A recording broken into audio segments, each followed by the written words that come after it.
I came to this country in 1991. I'd finished my BCom honors in Delhi University, was doing my MBA, and in 1995,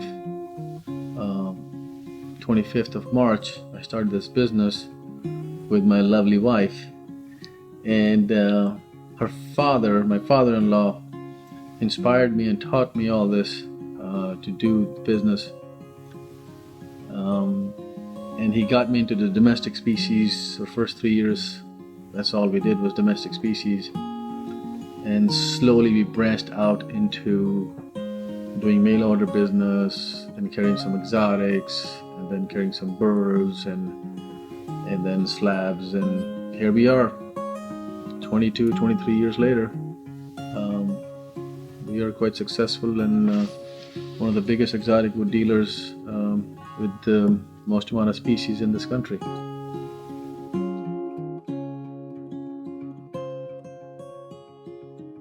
My wife is involved in the business. All my 3 kids are involved in my business. My oldest daughter works here part-time. She goes to college as well. My younger daughter comes here and works part-time as well. She also goes to college. My son, as much as he doesn't like to come out, he still comes and does the grunt work of lifting lumber and planing the lumber, and he likes to drive a forklift.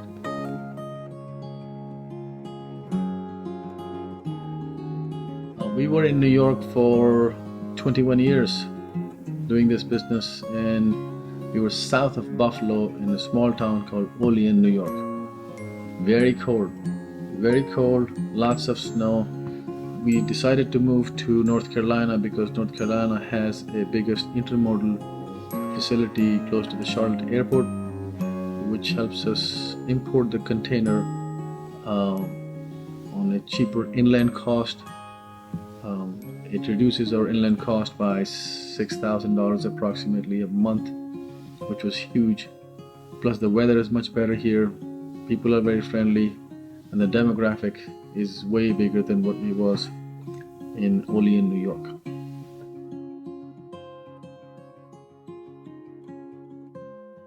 Business-wise, we used to be slightly slow in June, July, August in New York. Whereas in North Carolina, we have not been slow at all throughout the year. There are people coming to visit, whether they're going to the beaches or they're going to mountains in Asheville or Blowing Rock. Traveling, they stop here. The summer keeps us busy for that. The other differences are the amount of people here are in 2-hour driving distance are close to 6-7 million people, and our retail business has exploded. Our slab business has exploded here, and the walk-in business is very good. And we are centrally located, so our shipping cost is lower, and it's been really good. Even my kids said that to me, we should have done this 10 years ago. Well, we couldn't do it 10 years ago. We did it 3 years ago, and it's been amazing moving to North Carolina.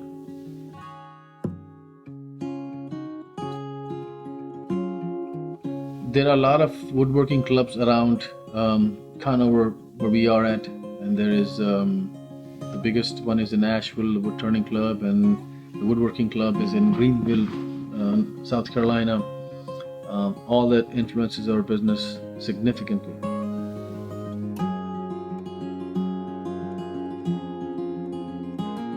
Well, we carry here many species of wood, a little over 100 species, and I travel to most all the countries where we buy the wood from.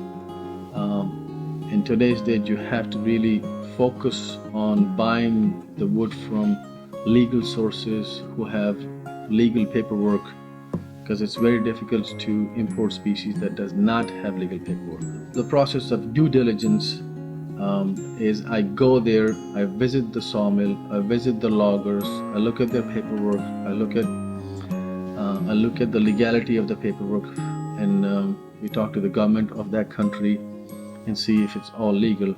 So I don't purchase anything from anybody until I have visited them and seen that, which makes the biggest part of due diligence for me. And then on top of that, when we check the paperwork of theirs, if it's legal, usually the loggers have the permits, and when they get the permits, the government gives them other paperwork. We have to check all this. It's called chain of custody. Me traveling there, going, seeing all that makes us feel very strongly that everything we're doing is legal, and these species that we're bringing to this country is all legal.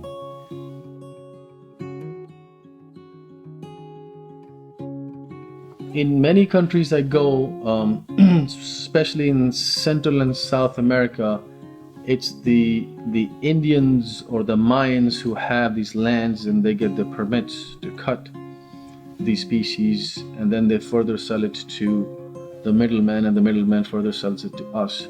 Or sometimes we buy directly, having a middleman in between. What these mines, specifically, I'll give an example of mines in Guatemala or mines in Mexico. They will have, let's take an example of 100 hectares, and they will divide it into 40 or 50 years project. And every year they will go, 2 hectares and cut.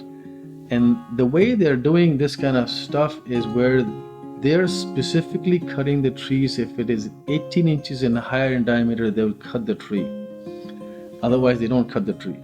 And then they take 2 hectares for 1 year, 2 hectares for the other year, 2 hectares for the other year. So it's very sustainable forestry here. All the wood is sustainable, all the wood is legal, and what they're doing is we should be doing it over here and everywhere. And same thing I saw in Brazil.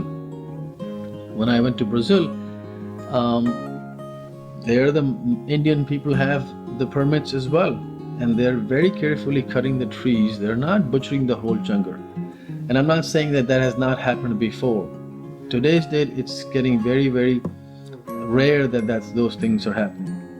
And those Indians, they work with the government. We go to the Indian people and talk to them and see what all they're doing.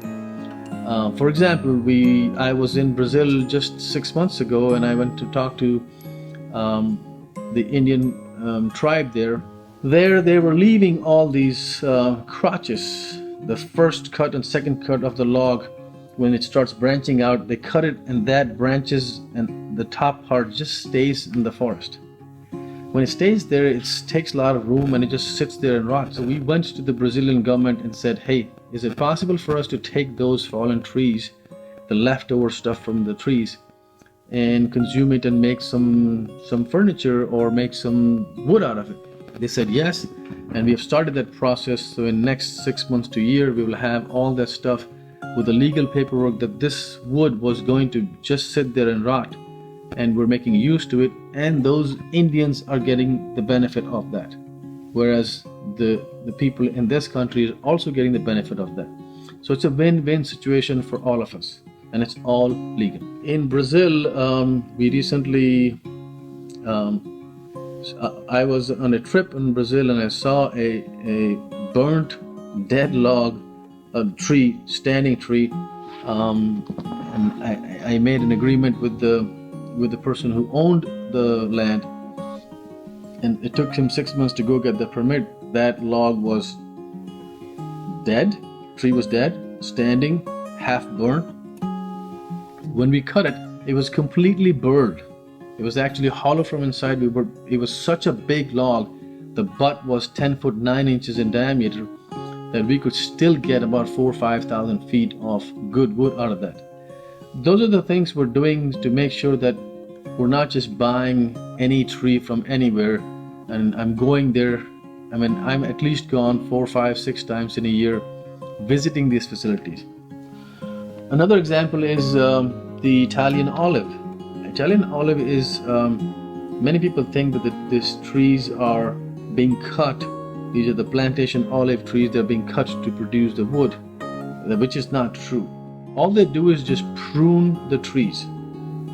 They prune the trees because then the tree grows faster. So olive wood is all the pruning of a tree. They never cut the tree and kill it. That's what it is in Italian olive.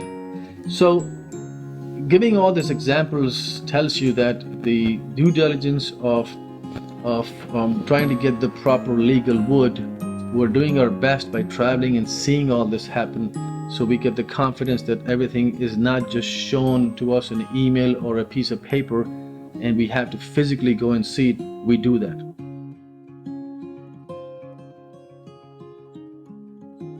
CITES.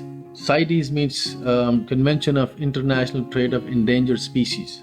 It's called CITES. CITES is an organization that restricts the cutting of certain trees or with more paperwork. There's CITES 1, CITES 2, and CITES 3. Recently, in 2017, January 2nd, all Dalbergias were put on CITES, and there was in CITES 2. So it is quite difficult to procure those materials. The country of origin people, they have tough timing providing the CITES, and I understand it has to be done so that the people who are illegally logging it, or the people who are just buying it in larger quantities and depleting the forest with that species, it will stop that. So CITES is an important thing for our industry, and I think they're trying to control as much as they can, and I think it is helping the industry to keep those species, endangered species, still alive. To summarize, West Penn Hardwood is going through a lot of effort, and me traveling to small places, from the loggers to the small mills, to do the proper due diligence to figure out if this source or if this tree or if these logs are all legal and legally cut, so we can prove here in this country with the paperwork that everything has been done right. It is a little bit difficult to do that, but I've been doing that. You can see it on my YouTube channel whenever I go overseas, and how we are procuring those woods, and we're watching the tags on the logs and seeing the paperwork of what the tags on the logs are. So we are working very hard to do the due diligence to make sure that all the proper paperwork is done and everything is legal.